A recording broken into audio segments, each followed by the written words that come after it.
Hiya, welcome to Bad Influence. This week, we're looking at some of the dream consoles, like the Neo Geo.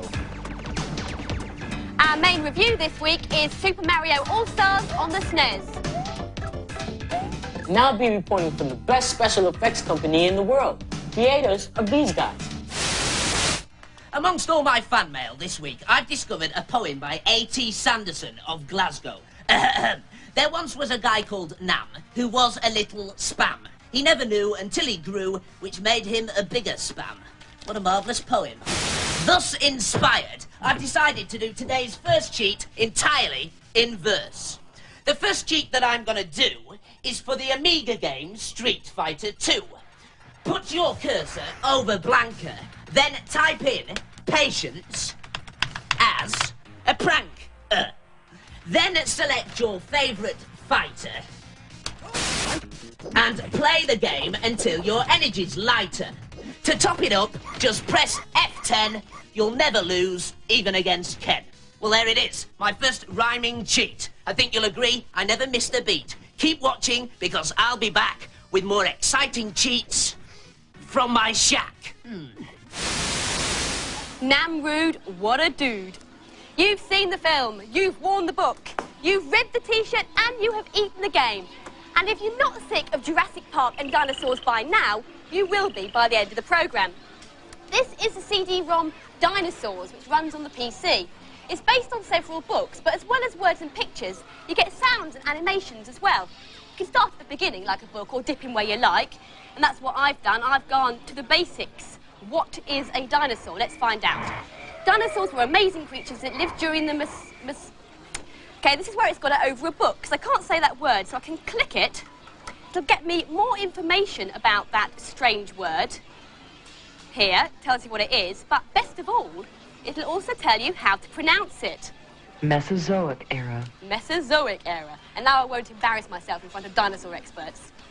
This voice facility is also used because you can go on guided tours. There are loads to choose from, but we go for the Dinosaur Olympics. In basketball, when the Dino Dream Team steps onto the court, Michael Jordan doesn't stand a chance. And I've chosen this one because I hope that Manchester are going to win the Olympics later on. Keep your fingers crossed for that. As well as this, you can have a look at 6 different movies. It lets the sounds and animations speak for themselves. I've chosen The Hunt because it's the most bloodthirsty, but it's not for the faint-hearted. What I want to know is, how can they sample sounds from animals that died 65 million years ago?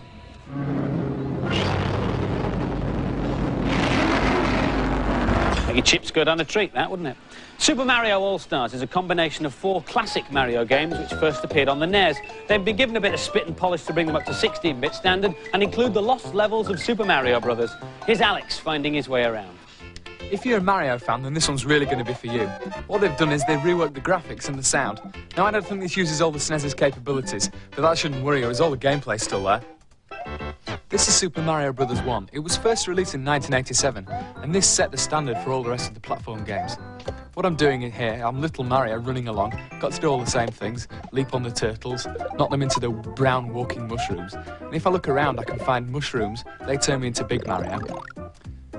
What you can do is you can leap on all of them, and if I can find a star, I'll be invincible for the rest of the level. This means you can just run through, you can do big jumps, you can just plough through the game. These are the lost levels of Super Mario Brothers. You won't have seen these if you live outside Japan, because when they were first released, they were considered too hard for the European market, and this one requires some precision jumping. Let me tell you, these are a lot harder than they look.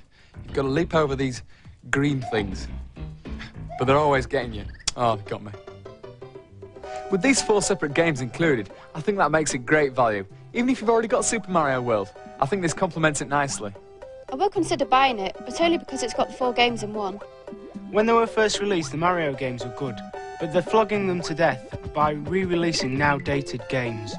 And so the final scores for Super Mario All-Stars, the girls gave it an average 3 out of 5, but the boys gave it an excellent 4 out of 5. Right, Scotty Furtlers, which famous movie is this an impersonation of? I'm really bored with this planet. You are the chosen one, Luke. May the Force be with you. Eek, eek, the spaceship has been overrun by Imperial stormtroopers. Use the force, Luke.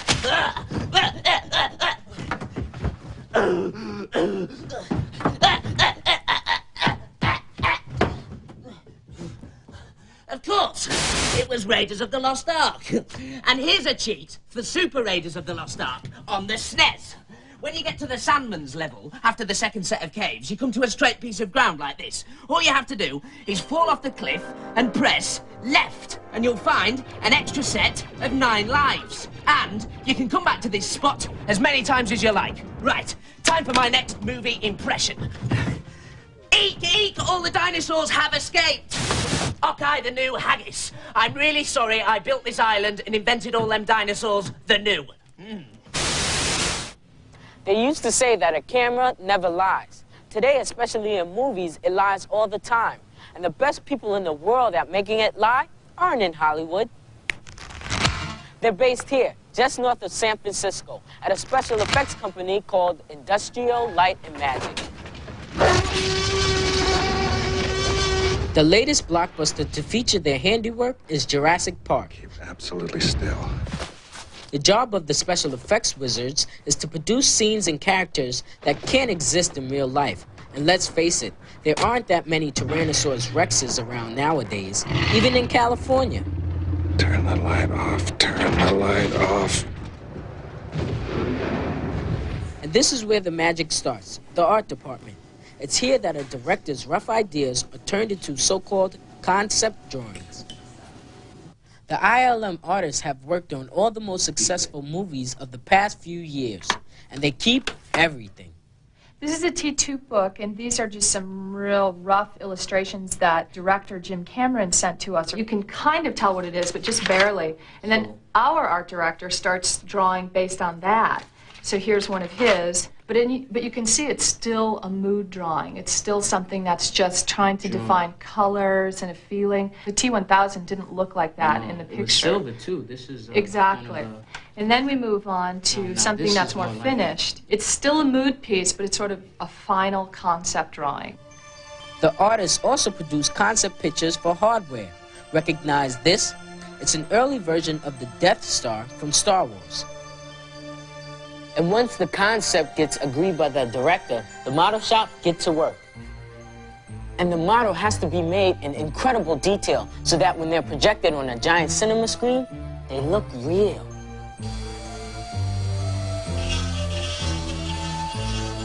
The model makers here at Industrial Light and Magic can produce anything from dragons to dinosaurs, from spaceships to Slimers, from buildings to brothers.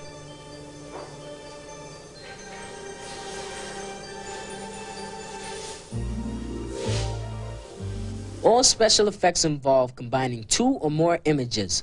These scenes were produced nearly 90 years ago by the French filmmaker Georges Méliès. It looks crude now, but the audience then had absolutely no idea how this could be done. And special effects techniques remained pretty much unchanged until Industrial Light and Magic was set up nearly 20 years ago. It's 1975. Producer George Lucas is about to embark on a project called Star Wars, and he needs to film some very special effects. He assembles a team of model makers, cameramen, and unusually computer experts, who between them invent an entirely new way of shooting special effects. For the first time, they're using computers to control camera movements. This is what's called a motion control camera. It's motorized and can move very precisely under computer control. It means that camera moves can be repeated time after time. So all the spaceships that you need for your battle can be filmed separately and combined later. Today, motion control is used in every other movie. But here at ILM, they're one step ahead. They're using computers in an entirely different way to produce movie images. This really came to the forefront with Terminator 2, where we had a completely synthetic model of Robert Patrick built for his role as the T-1000 robot. To produce the perfect T2 within the computer, the programmers needed a real-life reference. So they felt-tipped actor Robert Patrick's body with a black grid and filmed him walking, running, and standing. They then produced a wireframe model inside the computer, which they could animate to perfectly reproduce his body movements. One of the problems with this new technique was that the model experts at ILM, who know how to make a dinosaur move convincingly, weren't computer experts. They were used to hands-on work, and that's where the DIDs came in. This is the DID, or the dinosaur input device, that we use to make some of the scenes in Jurassic Park, some of the animations. And what it is a conventional stop-motion animation armature that's articulated using these hinge joints, and hooked up to each joint is an optical encoder that will allow each move that one makes of the articulated skeleton to be transferred down these wires. It goes into the computer and, memorized. So it's built up over hundreds and hundreds and hundreds of, little tiny infinitesimal movements. And then we'll use the computer to edit all the moves and smooth them out and refine the performance of the character.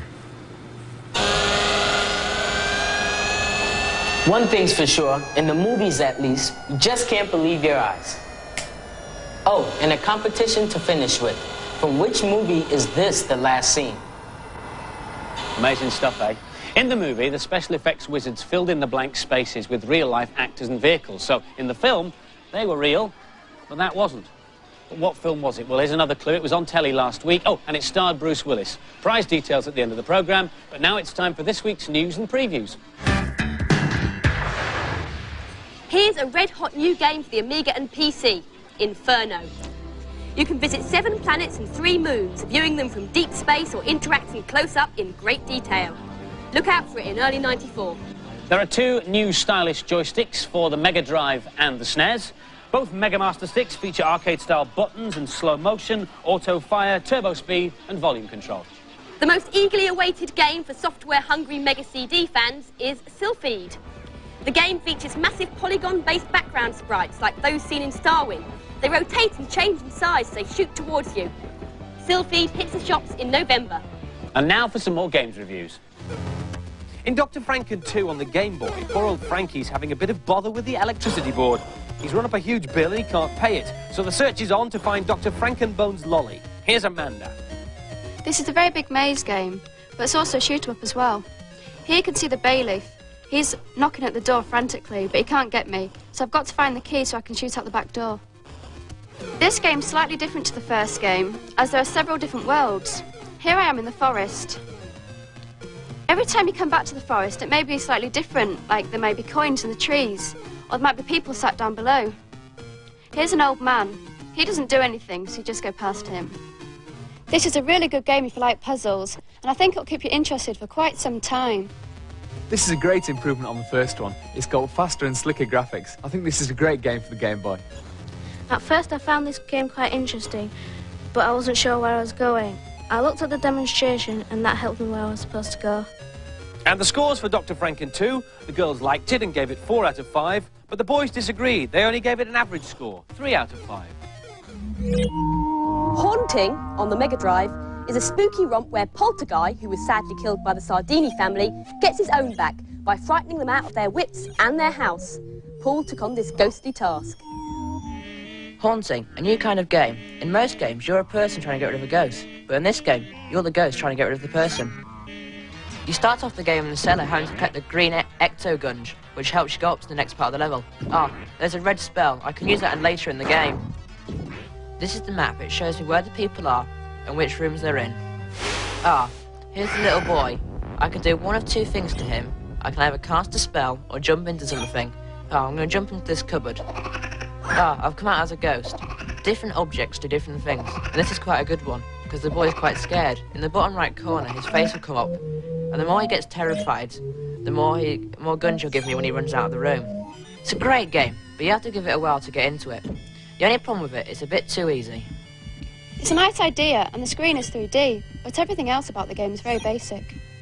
This is quite a good storyline, but unfortunately it's just an average game with jerky graphics. And the scores for Haunting, the girls gave it an unspectacular 3 out of 5, and the boys thought it was average too. 3 out of 5 from them. And now, Bad Influence is proud to present the the very rich person's guide to luxury games consoles. We have assembled here in the studio what you might call the Rolls-Royces of the games consoles world. Interestingly, though, they're not all very new. In fact, this bit of kit from Japan is over 3 years old. It's called the FM Towns, and it's never been released in this country. British software manufacturers, though, do make games for it. It runs on the usual computer software, but the best games come on CD, and what you're seeing now is a worldwide preview for us here on Bad Influence, a first ever look at Scavenger 4. This is the CD console version of the FM Towns. They've taken away the keyboard, aimed at younger players, and called it the Marty. In this game, Microcosm, you steer a tiny ship through the human body. One of the consoles you can get in this country is this one, the PC Engine. In Japan, this is more popular than the Mega Drive, even though it's only an 8-bit machine. It packs 6-channel stereo sound, excellent graphics, and when it was launched in 1988, it really took off, primarily because the software, which comes on little cards like this, included flawless copies of some arcade favourites like R-Type or this one, Magical Chase.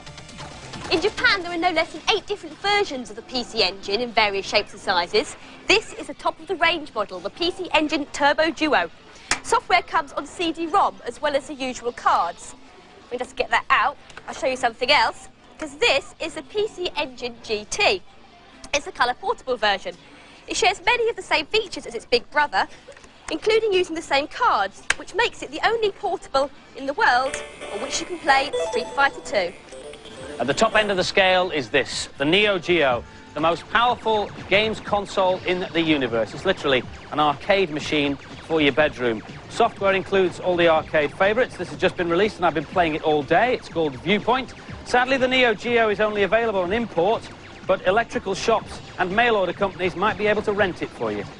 And when you get bored with your bedroom, you can save your game on a memory card, take the memory card out, go down the local arcade, slot it into a coin-op and continue your game from where you left off. Got 50p, Andy? No, not just at the minute. And finally, this is the first working 3DO machine in Britain. 3DO is one of the new generation of games machines. This game is called Motor Madness, and the system will be released in this country next April. Ah, here's 3 hilarious practical jokes that you can play on your friends. Or in my case, Andy and Violet. Number 1. Tell Andy Craig that you'd really like an autographed photograph of him. Number 2. Tell Violet Berlin that her hair's got a funny colour. Number 3. Wait till they're playing Dragon's Fury on the Mega Drive, then quickly distract them and type in LIBYFWJID3. Then as soon as they start the game, they'll get a score of, well, lots of 9s and 2 noughts. But the best bit is, when they blast the ball back into play, they'll go straight to the final stage, making the game completely useless and a total waste of time. Or, of course, alternatively, you could rewire their Mega Drive so when they press button Z, it blows up. Oops. Because that would be a good idea, not... The explosive Namrud there. If you want to record the data blast, set your video recorders now. Last week's competition prize was an Amiga 1200 with a modem, the game Air Warrior, and the fashion accessory for the 90s, the Bad Influence T-shirt. The competition question was, who played the ace pilot in the film Top Gun? The answer, Tom Cruise. The winner, congratulations to Nazir Shiraz from Cardiff. This week's competition prize is to win a Neo Geo and games, and the question's the same one that was set by Z Wright earlier. From which film is this the last scene? Phone in your answers on 0891 700 100. Calls will cost no more than 25p, but make sure you get permission first from whoever pays the phone bill. Lines close at midnight on Monday. And that, unfortunately, is all we have time for today, so see you next week. Ta-ra! Bye! Come on, it's my go now. Come on, it's my go now. Come on.